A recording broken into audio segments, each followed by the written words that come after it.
നമസ്കാരം, ഏവർക്കും വിദ്യാസാഗർ മിത്രമലയുടെ ഓൺലൈൻ ക്ലാസ്സിലേക്ക് സ്വാഗതം. ഇന്ന് നമ്മൾ പഠിക്കാൻ പോകുന്നത് 10ാം ക്ലാസ്സിലെ രണ്ടാമത്തെ യൂണിറ്റിലെ ഒന്നാമത്തെ ചാപ്റ്ററാണ്. രണ്ടാമത്തെ യൂണിറ്റിൻ്റെ പേര് ദ ഫ്രെയിംസ് എന്നാണ്. ദ ഫ്രെയിംസ് എന്ന് പറയുന്ന ഈ യൂണിറ്റിൽ 3 ചാപ്റ്ററുകളാണ് അടങ്ങിയിരിക്കുന്നത്. ഒന്നാമത്തേത് പ്രോജക്റ്റ് ടൈഗർ എന്ന് പറയുന്ന ഒരു ചാപ്റ്റർ. രണ്ടാമത്തേത് ഒരു സ്ക്രീൻ പ്ലേ ആണ്, മൈ സിസ്റ്റേഴ്സ് ഷൂസ്. മൂന്നാമത്തേത് ഒരു പൊയട്രിയാണ്, blowing in the wind. Okay, അങ്ങനെ 3 ചാപ്റ്ററുകൾ അടങ്ങിയ ഒരു യൂണിറ്റാണ് ദ ഫ്രെയിംസ് എന്ന് പറയുന്ന യൂണിറ്റ്. ദ ഫ്രെയിംസ് എന്ന് പറയുന്ന പേര് കേൾക്കുമ്പോൾ തന്നെ നമുക്കറിയാം ഈ ചാപ്റ്റർ എന്തുമായി ബന്ധപ്പെട്ടിരിക്കുന്നു എന്ന്. ഈ ചാപ്റ്റർ സിനിമയുമായി ബന്ധപ്പെട്ടിരിക്കുന്നു. സിനിമയുമായിട്ട് ബന്ധപ്പെട്ടിരിക്കുന്നു. ഇതിനകത്ത് ഒന്നാമതായി നമ്മൾ പഠിക്കുന്നത് പ്രോജക്റ്റ് ടൈഗർ എന്ന് പറയുന്ന ഒരു മെമ്മയറാണ്. സത്യത്രയുടെ ഓർമ്മകളിൽ നിന്നും, സിനിമാ ജീവിതത്തിലെ ഓർമ്മകളിൽ നിന്നും അദ്ദേഹം പകർന്നു തന്ന കുറച്ച് കാര്യങ്ങൾ നമുക്ക് പഠിക്കാനായിട്ട് ഇവിടെ പ്രോജക്റ്റ് ടൈഗർ എന്ന പേരിൽ ഒരു ചാപ്റ്ററായി നൽകിയിരിക്കുകയാണ്. Okay, first of all let me say A few words about the movies. Films have become an inevitable part of our life. They influences the society, especially the younger generation who are always attracted by films and their heroes. Though the medium of films, a filmmaker can convey positive values to the society and can also respond to the social evils. ചുരുക്കി പറഞ്ഞാൽ ഇത്ര കാര്യങ്ങളാണ് പറയുന്നത്. സിനിമയെ പറ്റി പറയുമ്പോൾ films have become an inevitable part of our life. നമ്മുടെ ജീവിതത്തിലെ ഒരിക്കലും മാറ്റി നിർത്താൻ കഴിയാത്ത ഒരു ഘടകമായി മാറിയിരിക്കുകയാണ് സിനിമകൾ എന്ന് പറയുന്നത്. അവ നമ്മുടെ സമൂഹത്തെ സ്വാധീനിക്കുന്നു, പ്രത്യേകിച്ച് നമ്മുടെ യങ്ങർ ജനറേഷൻ, പുതിയ തലമുറയെ. അവരെന്ത് ചെയ്യുന്നുണ്ട്? ഒരുപാട് സിനിമകളെ ഇഷ്ടപ്പെടുന്നു, അതുപോലെ അതിലെ നായകന്മാരെയൊക്കെ ആരാധിക്കുന്നു. അങ്ങനെ ഈ സിനിമ എന്ന് പറയുന്ന മാധ്യമങ്ങളിൽ കൂടി ഒരു ഫിലിം മേക്കറിന്, ഒരു ചലച്ചിത്ര സംവിധായകന് സമൂഹത്തിലേക്ക് നല്ല നല്ല വാല്യൂസ്, നല്ല മൂല്യമുള്ള മെസ്സേജുകൾ, സന്ദേശങ്ങൾ നൽകാനായിട്ട് കഴിയും. അതുപോലെ തന്നെ സമൂഹത്തിലെ തിന്മകൾക്കെതിരെ പ്രതികരിക്കാനും സിനിമയിലൂടെ കഴിയും. അപ്പോൾ സിനിമ എന്ന് പറയുന്നത് കേവലം ഒരു വിനോദം മാത്രമല്ല, മറിച്ച് അതിനേക്കാൾ ഉപരി ഒരുപാട് ഇൻഫർമേഷൻസ്, ഒരുപാട് സന്ദേശങ്ങൾ ഒക്കെ കൊടുക്കാൻ കഴിയുന്ന ഒരു വലിയ മാധ്യമമാണ് സിനിമ. അപ്പോൾ നമുക്ക് ചാപ്റ്ററിലേക്ക് കടക്കാം. ദ ഫ്രെയിംസ് എന്ന് പറയുന്ന ഈ യൂണിറ്റിലെ ഒന്നാമത്തെ chapter the project tiger. Project tiger ചാപ്റ്ററിലേക്ക് കടക്കാം. മലയാളത്തിൽ പറഞ്ഞു കഴിഞ്ഞാൽ അതിൻ്റെ അർത്ഥം കടുവാ പദ്ധതി എന്ന് പറയാം. ഇതിൻ്റെ ഓഥർ, ഈ ചാപ്റ്റർ എഴുതിയിരിക്കുന്നത് സത്യജിത്ത് റേയാണ്. നമുക്കറിയാം, അദ്ദേഹം ഒരു ഇന്ത്യൻ ചലച്ചിത്ര സംവിധായകനായിരുന്നു. റേ 36 സിനിമകൾ സംവിധാനം ചെയ്തു. അതിൽ ഫ്യൂച്ചർ ഫിലിംസ് ഉണ്ടായിരുന്നു, ഡോക്യുമെൻ്ററീസ് ഉണ്ടായിരുന്നു, ഷോർട്ട് ഫിലിംസ് ഉണ്ടായിരുന്നു. അദ്ദേഹം ഒരു സംവിധായകൻ മാത്രമായിരുന്നില്ല, അതിനേക്കാൾ ഉപരി അദ്ദേഹം ഒരു ഫിക്ഷൻ റൈറ്ററായിരുന്നു, പബ്ലിഷറായിരുന്നു, അതുപോലെ തന്നെ ഇല്ലൂസ്ട്രേറ്റർ എന്ന് പറയുമ്പോൾ സിനിമ ചിത്രീകരിക്കുന്നയാൾ, സംവിധായകൻ എന്നുള്ള അർത്ഥം. അതോടൊപ്പം കാലിഗ്രാഫറായിരുന്നു. കാലിഗ്രാഫർ എന്ന് പറഞ്ഞാൽ കയ്യെഴുത്തു ശാസ്ത്രജ്ഞൻ എന്ന് പറയാം. കാലിഗ്രാഫറായിരുന്നു, മ്യൂസിക് കമ്പോസറായിരുന്നു. അതോടൊപ്പം അദ്ദേഹം ഫിലിം ക്രിട്ടിക്കും ആയിരുന്നു. ഫിലിം ക്രിട്ടിക് എന്ന് പറഞ്ഞാൽ ചലച്ചിത്ര നിരൂപകനും ആയിരുന്നു. അതുപോലെ തന്നെ അദ്ദേഹം ധാരാളം ഷോർട്ട് സ്റ്റോറീസ്, ചെറുകഥകൾ എഴുതിയിട്ടുണ്ട്, ഒപ്പം നോവൽസും എഴുതിയിട്ടുണ്ട്. അപ്പോൾ ഒരുപാട് മേഖലകളിൽ തൻ്റേതായിട്ടുള്ള വ്യക്തിമുദ്ര പതിപ്പിച്ച ഒരു പ്രതിഭയായിരുന്നു സത്യജിത്ത് റേ. ഓക്കെ, നമുക്ക് ഒന്നാമത്തെ പാരഗ്രാഫിലേക്ക് കടക്കാം. No one can beat Hollywood when it comes to making films with animals in them. I remember films in my childhood, and there were quite a few of them that had an Alsatian called Rin Tin Tin. This dog's acting was more impressive than a human's. Later, we got to see 3 or 4 other films with a coolie called Lassie. It seemed that the director could make Lassie do just about anything. These trained dogs were famous stars in their own rights, and the money they earned was no less than what a real film star got. Their owners could easily make as much as 100,000 rupees from just on film. Okay, അതാണ് ഒന്നാമത്തെ paragraph. പറയാം എന്താണെന്ന്. No one can beat Hollywood when it comes to making films with animals in them. No one can beat Hollywood. ആർക്കും തന്നെ എന്ത് ചെയ്യാൻ കഴിയില്ല, Hollywood സിനിമകളെ വെല്ലുവിളിക്കാൻ അല്ലെങ്കിൽ കടത്തിവിട്ടാനായിട്ട് കഴിയില്ല. When it comes to making films with animals in them. മൃഗങ്ങളെ വെച്ച് സിനിമ ചെയ്യുന്ന കാര്യത്തിൽ ഹോളിവുഡ് സിനിമയെ വെല്ലുവാനായിട്ട് അല്ലെങ്കിൽ കടത്തിവെട്ടുവാനായിട്ട് ആർക്കും തന്നെ എന്ത് ചെയ്യില്ല, ആർക്കും തന്നെ കഴിയില്ല. I remember films in my childhood. സത്യത്രേ അദ്ദേഹത്തിൻ്റെ കുട്ടിക്കാലത്ത് കണ്ട ചില സിനിമകളെ പറ്റി ഓർക്കുന്നു. And there were quite a few of them that had an Alsatian called Rin Tin Tin. ചെറുപ്പകാലത്ത് കുട്ടിക്കാലത്ത് കണ്ട ചില സിനിമകളിൽ ഒരു അൽസേഷ്യൻ നായ അഭിനയിച്ചിരുന്നു. അൽസേഷ്യൻ ഒരു നായയുടെ ഇനമാണ്. ആ നായയുടെ പേരെന്താണ്? Rin tin tin. Rin tin tin എന്ന പേരുള്ള ഒരു അൽസേഷ്യൻ നായ അഭിനയിച്ച സിനിമയെപ്പറ്റി അദ്ദേഹം എന്ത് ചെയ്യാണ്, ഓർക്കുകയാണ്. This dogs acting was more impressive than a humans. ഈ നായയുടെ അഭിനയം കണ്ടു കഴിഞ്ഞാൽ acting was more impressive than a humans.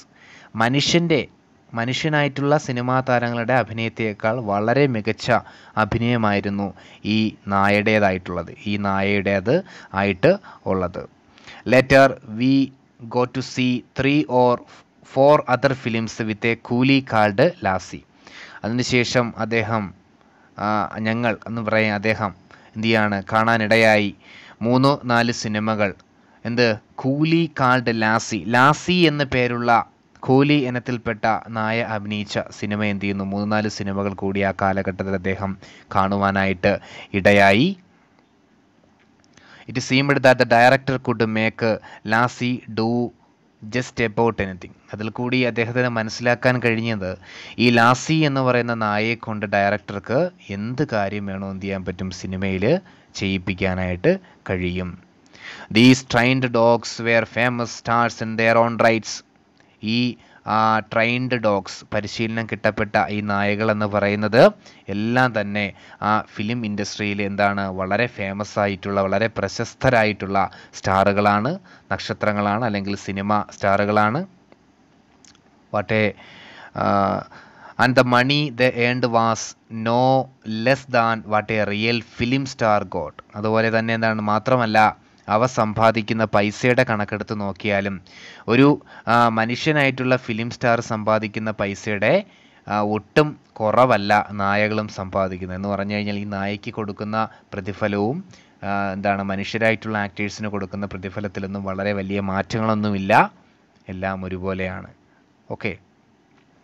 Their owners could easily make as much as 100,000 rupees from just one film.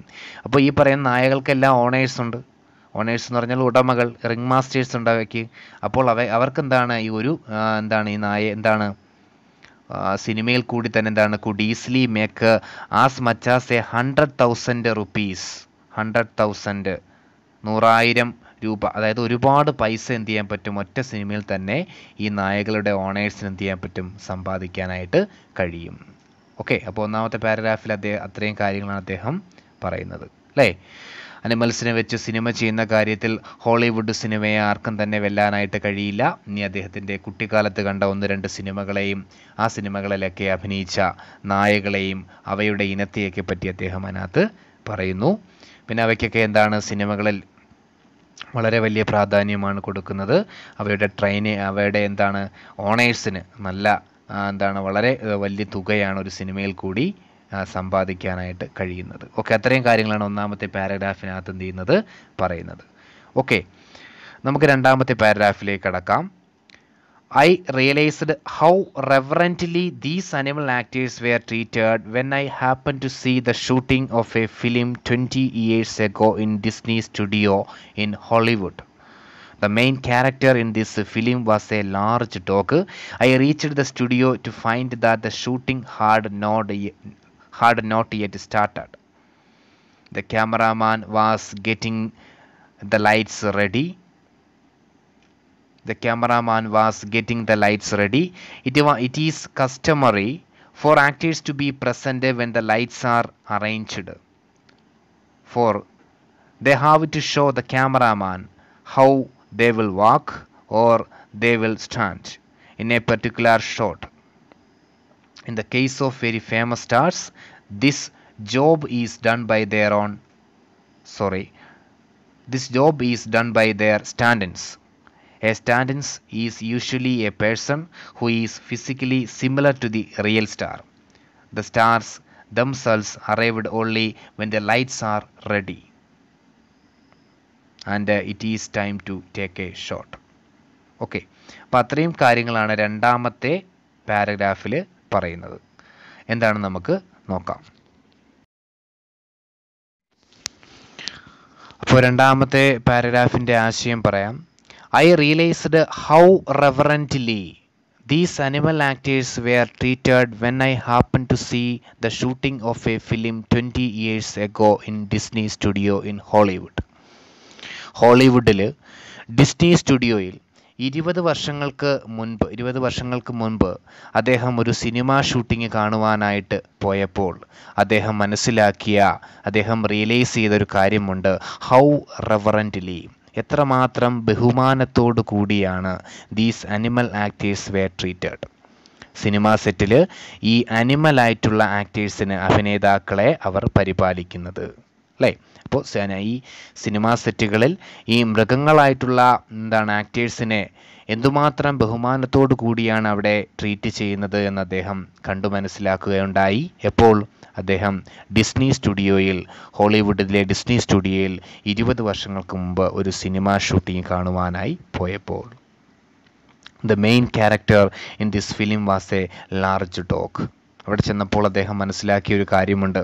The main character in this film, ആ സിനിമയിലെ കേന്ദ്ര കഥാപാത്രം എന്ന് പറയുന്നത് വാസ് എ ലാർജ് ഡോഗ്. ആരായിരുന്നു? ഒരു വലിയ നായയായിരുന്നു. I reached the studio to find that the shooting had not yet started. അല്ലേ, അദ്ദേഹം അവിടെ എത്തിച്ചേർന്ന സമയത്ത് മനസ്സിലാക്കിയ ഒരു കാര്യം എന്തെന്നാൽ അപ്പോൾ എന്ത് ചെയ്തിട്ടില്ല, സിനിമ ഷൂട്ടിങ് ആരംഭിച്ചിരുന്നില്ല. The cameraman was getting the lights ready. ആരെന്ത് ചെയ്യാണ്? നമ്മുടെ ക്യാമറാമാൻ ലൈറ്റുകളൊക്കെ എന്ത് ചെയ്യണം, അറേഞ്ച് ചെയ്യാണ്. സിനിമ ഷൂട്ട് ചെയ്യണമെങ്കിൽ ക്യാമറയ്ക്ക് എന്ത് വേണം? ലൈറ്റ് വേണം. ആവശ്യത്തിനനുസരിച്ചുള്ള പ്രകാശങ്ങളും മറ്റു കാര്യങ്ങളൊക്കെ എന്ത് ചെയ്യണം, വേണം. അപ്പം അതിൻ്റെ ഭാഗമായിട്ട് ക്യാമറാമാൻ എന്ത് ചെയ്യാണ്, ലൈറ്റുകളൊക്കെ ഇങ്ങനെ സെറ്റ് ചെയ്യുകയായിരുന്നു. It is customary for actors to be present when the lights are arranged. അതാണ് കാര്യം. എന്താണ്? ലൈറ്റുകൾ അറേഞ്ച് ചെയ്യുന്ന സമയത്ത് ആക്ടേഴ്സുകളെല്ലാം എവിടെ ഉണ്ടായിരിക്കണം? ക്യാമറയ്ക്ക് മുന്നിലുണ്ടായിരിക്കണം എന്നുള്ളത് കസ്റ്റമറിയാണ്, നിർബന്ധമുള്ള കാര്യമാണ്. ഓക്കെ, കസ്റ്റമറിയാണ്. ആക്ടേഴ്സൊക്കെ എന്ത് ചെയ്യണം? ലൈറ്റ്സുകൾ അറേഞ്ച് ചെയ്യുന്ന സമയത്ത് ക്യാമറയ്ക്ക് മുന്നിൽ ഉണ്ടായിരിക്കണം, അവിടെ ആ ഫീൽഡിൽ ഉണ്ടായിരിക്കണം, അല്ലേ? എന്തിനാണത്? For they have to show the cameraman how they will walk or where they will stand. എന്തിനു വേണ്ടിയാണ്? ക്യാമറാമാന് പറഞ്ഞു കൊടുക്കാൻ കഴിയണം, നിങ്ങൾ എങ്ങനെയാണ്, എവിടെ വരെയൊക്കെ നടക്കാം, എവിടെ വരെയൊക്കെ നിൽക്കാം എന്നൊക്കെയുള്ള കാര്യങ്ങൾ പറഞ്ഞു കൊടുക്കാൻ വേണ്ടി ലൈറ്റുകൾ അറേഞ്ച് ചെയ്യുന്ന സമയത്ത് എന്ത് ചെയ്യണം? ആക്ടേഴ്സ് ക്യാമറ ഫീൽഡിൽ ഉണ്ടായിരിക്കണം, അല്ലെങ്കിൽ അവിടെ ഉണ്ടായിരിക്കണം, അല്ലേ? ഇൻ എ പെർട്ടിക്കുലർ ഷോട്ട്, ഒരു പ്രത്യേക ഷോട്ട് എടുക്കുന്ന സമയത്ത് ഈ ആക്ടേഴ്സ് മൂവ് ചെയ്ത് പോകുമ്പോൾ അതിനനുസരിച്ച് ക്യാമറയും അവരെ ഫോക്കസ് ചെയ്യണം. അപ്പോൾ ലൈറ്റുള്ള ഭാഗത്ത് പോയെങ്കിലേ കാര്യമുള്ളൂ. അപ്പോൾ അതിന് എവിടെയൊക്കെയാണ് ലൈറ്റ് ഉള്ളത് എന്നുള്ള കാര്യങ്ങളൊക്കെ മുൻകൂട്ടി പറഞ്ഞു കൊടുക്കുവാൻ വേണ്ടി ലൈറ്റുകൾ അറേഞ്ച് ചെയ്യുന്ന സമയത്ത് ആക്ടേഴ്സ് ഉണ്ടായിരിക്കണം എന്നുള്ളത് വളരെ ഇമ്പോർട്ടൻ്റ് ആയിട്ടുള്ള കാര്യമാണ്. Okay, in the case of very famous stars this job is done by their stand-ins. എന്നാൽ വളരെ പ്രശസ്തരായിട്ടുള്ള അഭിനേതാക്കളുടെ കാര്യത്തിൽ ഈ ജോലികളെല്ലാം ചെയ്യുന്നത് അവരുടെ ആരാണ്? ദെയർ സ്റ്റാൻഡിൻസ് ആണ്. ആരാണ് സ്റ്റാൻഡിൻസ്? പകരക്കാരാണ് ഈ ജോലികളെല്ലാം ചെയ്യുന്നത്. ഓക്കെ, സ്റ്റാൻഡിൻസ് എന്ന് പറഞ്ഞാൽ ഡ്യൂപ്ലിക്കേറ്റ്, ഡൂപ്പ് എന്നൊക്കെ നമ്മൾ പറയാറുണ്ട് അല്ലേ? സിനിമ കാണുമ്പോൾ പറയാറില്ലേ, ഡൂപ്പാണ് അവൻ, ഡൂപ്പ് ചെയ്യുന്നതാണ് എന്നൊക്കെ പറയാറില്ലേ? അതാണ്, അതായത് പകരക്കാർ. ഓക്കെ, അപ്പോൾ ഇത്തരത്തിലുള്ള ജോലികളൊക്കെ വളരെ ഫേമസ് ആയിട്ടുള്ള നായകരെ അല്ലെങ്കിൽ നായികമാരെ സംബന്ധിച്ചിടത്തോളം അവരുടെ ഡൂപ്പുകളാണ് ചെയ്യുന്നത്. Standing is usually a person who is physically similar to the real star. A stand-in എന്ന് പറയുന്നത് എന്താണ്? Is usually a person who is physically similar to the real star. യഥാർത്ഥ നായകൻ ആരാണോ അയാളുമായിട്ട് രൂപസാദൃശ്യമുള്ള ആളായിരിക്കും അയാളുടെ പകരക്കാരൻ, അല്ലേ? ഏകദേശം ബോഡിയൊക്കെ സെയിം ആയിരിക്കും, ഒരുപോലെയുള്ള തൂക്കവും മണ്ണും ഒക്കെ ആയിരിക്കും. Okay, the stars themselves arrive only when the lights are ready and it is time to take a shot. അതാണ് സംഭവം. എന്താണ് ഈ ലൈറ്റുകളൊക്കെ ഇങ്ങനെ ഡൂപ്പുകളെ നിർത്തി അറേഞ്ച് ചെയ്ത് വളരെ എല്ലാം പെർഫെക്റ്റ് ആക്കി വെച്ച ശേഷം ഷോട്ട് എടുക്കാൻ സമയമാകുമ്പോൾ, സിനിമ ഷൂട്ട് ചെയ്യാൻ, ഒരു രംഗം ചിത്രീകരിക്കാൻ സമയമാകുമ്പോൾ മാത്രമാണ് ആര് പുറത്തേക്ക് വരുന്നത്? ആക്ടേഴ്സൊക്കെ ഇറങ്ങി വരുന്നത്. അതുവരെയൊന്നും അവരെന്ത് ചെയ്യത്തില്ല, സുരക്ഷിതമായിട്ടുള്ള മറ്റേതെങ്കിലും സ്ഥലത്ത് പോയിരിക്കും. ഈ സമയമാകുമ്പോൾ മാത്രമാണ് അവർ ഫീൽഡിലേക്ക് ഇറങ്ങി വരുന്നത്. അപ്പോൾ അത്രയാണ് രണ്ടാമത്തെ പാരഗ്രാഫിൽ പറയുന്നത്. വായിച്ചു നോക്കുക. ഓക്കെ, ഇനി പറയാൻ പോകുന്നത് മൂന്നാമത്തെ പാരഗ്രാഫാണ്. ഓക്കെ, നമുക്ക് മൂന്നാമത്തെ പാരഗ്രാഫ് പറയാം. ചെറിയൊരു പാരഗ്രാഫാണ്, പറഞ്ഞു പോവാം. Here in Disney studio, I noticed that a few actors were moving about in the set. അപ്പോൾ here in Disney studio, അവിടെ ആ ഡിസ്നി സ്റ്റുഡിയോയിൽ, ഇവിടെ ഡിസ്നി സ്റ്റുഡിയോയിൽ എന്താണ്? ഐ നോട്ടീസ് ദാറ്റ്, ഞാൻ മനസ്സിലാക്കിയ അല്ലെങ്കിൽ നിരീക്ഷിച്ചൊരു കാര്യം. I notice that a few actors were moving about in the set. കുറച്ച് ആക്ടേഴ്സൊക്കെ എന്ത് ചെയ്യുന്നുണ്ട്?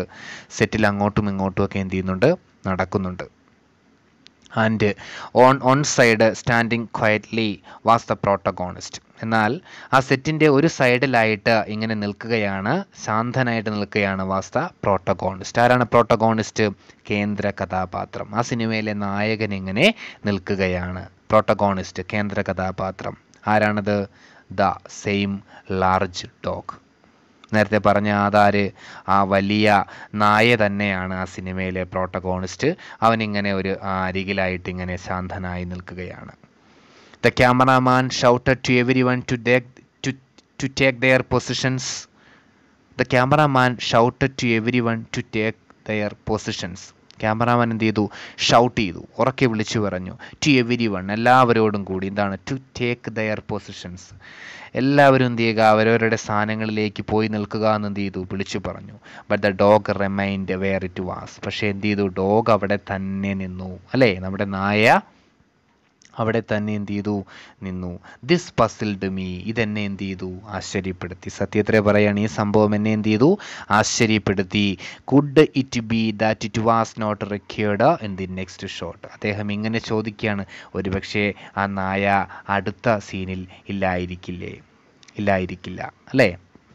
ആ സിനിമ അടുത്ത സീനിൽ, അടുത്ത രംഗത്തിൽ ചിലപ്പോൾ ആ നായ അടുത്ത രംഗത്തിൽ ഉണ്ടായിരിക്കില്ലേ എന്ന് അദ്ദേഹം ചോദ്യം പോലെ എന്ത് ചെയ്യാണ്? ചോദിക്കുകയാണ്. ആ സംഭവം അദ്ദേഹത്തെ എന്ത് ചെയ്തു? ആശ്ചര്യപ്പെടുത്തി. അതുകൊണ്ട് അദ്ദേഹം ഇങ്ങനെ ചോദിക്കുകയാണ്, ഒരു പക്ഷേ എന്താണ്, ആ നായ അടുത്ത രംഗത്ത്, അടുത്ത സീനിൽ ആ നായ ഇല്ലാതിരിക്കുമോ എന്നെന്ത് ചെയ്യാണ്? ചോദിക്കുകയാണ്. അടുത്ത ഷോട്ടിൽ നായ ഇല്ലാതിരിക്കുമോ എന്ന് അദ്ദേഹം ആശ്ചര്യത്തോടു കൂടി ചോദിച്ചു പോവുകയാണ്. അതാണ് ആ ചെറിയ പാരഗ്രാഫിൽ പറയുന്നത്. ഓക്കെ സ്റ്റുഡൻസ്, ബാക്കി ഭാഗം നമുക്ക് മറ്റൊരു വീഡിയോയിൽ ചർച്ച ചെയ്യാം. എല്ലാവരും നന്നായി വായിച്ചു നോക്കുക, പഠിക്കുക. Thank you very much.